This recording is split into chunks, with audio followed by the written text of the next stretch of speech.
All right, we are about to dive into a declassified government document that, honestly, reads more like a sci-fi novel.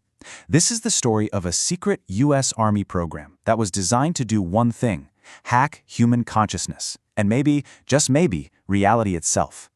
So it all kicks off right here with this document dated June 9th, 1983.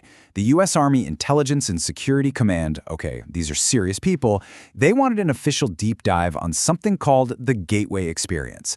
This was a method that promised to alter your state of consciousness and unlock some pretty extraordinary human potential. And I gotta stress, this wasn't some fringe theory they were looking at. This was a serious, official military inquiry. And this was the central question, the big one. They weren't asking if they could build a better tank or a faster jet. They were asking if the human mind itself could literally break the known laws of physics. It's a question that just sets the stage for one of the absolute weirdest documents ever to be declassified. So how in the world did they plan on doing this?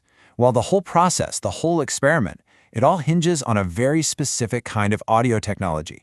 It's a technique for changing your brainwaves, not through, years of intense meditation or discipline, but by simply listening to a particular set of sounds. Now, the science behind it is actually based on a real known principle called the frequency following response, or FFR. To put it simply, your brain just has this natural tendency to sync up with rhythms it hears. I mean, think about how a steady drum beat can kind of put you in a trance, right? Well, this HemiSync technology takes that natural response and, you could say it almost weaponizes it, to guide your brain into very specific, very deep states of consciousness. And the way it works is actually surprisingly simple. You listen to headphones, and you get one tone in one ear. Let's say it's 100 hertz. Then you get a slightly different tone in the other ear, say 104 hertz. Now your brain, it kind of gets confused trying to make sense of these two signals. So what does it do? It creates a third, phantom beat that's the difference between the two. In our example, that's 4 hertz. And a 4 hertz rhythm just so happens to be a brainwave frequency called the theta state, which is associated with deep, deep meditation.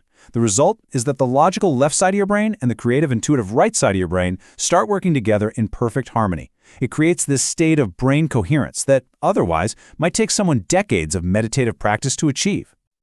Okay, so that's the how. A pretty clever bit of audio engineering, right?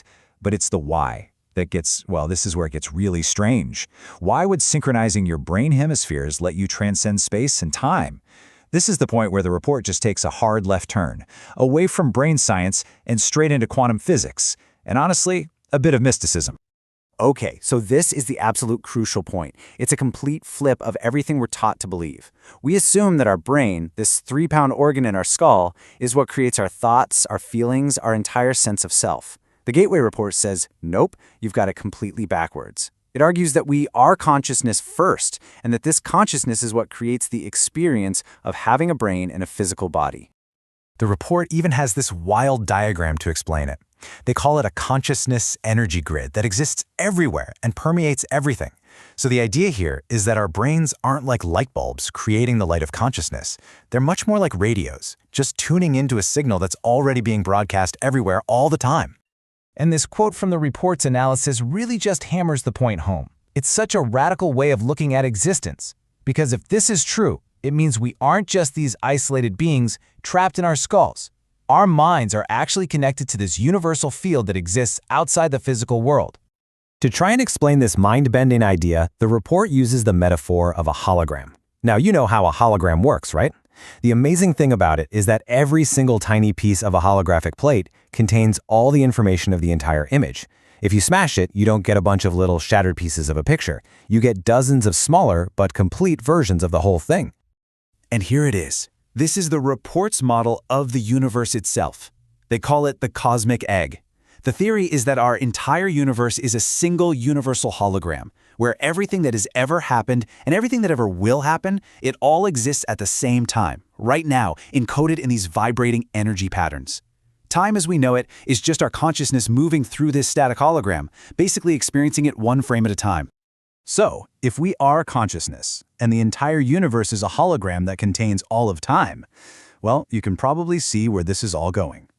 The report argues that if you can use HemiSync to tweak the frequency of your own consciousness, you can actually detach from your physical brain and access this universal hologram directly.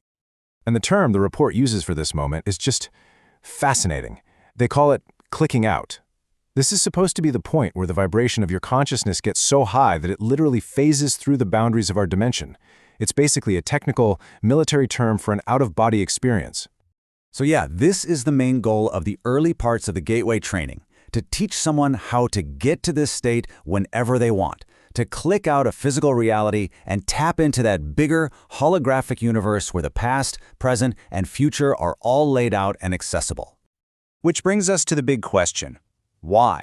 Why on earth would the U.S. Army be interested in training its people to have out-of-body experiences? Well, because according to this report, once you can get into that universal hologram, you can do some pretty extraordinary things. This is the toolkit the Gateway process was designed to build. Things like remote viewing for gathering intelligence on distant places or people, healing techniques, and then there's the most stunning one, patterning. A method to, and I am quoting the report here, bring about the desired reality by basically editing the hologram. Oh, and then you've got Focus 15 and 21, specific states for time traveling into the past and the future. I'm not kidding, these were the intended, practical goals of the program. You know, the report actually quotes a text on Tibetan Buddhism, and it just perfectly sums up the worldview you have to accept for any of this to make sense. The idea that reality isn't a collection of static solid things, it's a dynamic dance of energy. And if it's all just energy, then maybe, just maybe, it can be influenced by the most powerful energy we know of, human consciousness.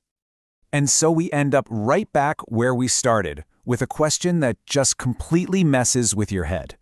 The entire Gateway report is an exploration of this single idea, that we have fundamentally misunderstood our place in the universe. We're not just little creatures living in the universe, we are the universe experiencing itself. And if that's even remotely true, then what is actually possible? What are the real limits?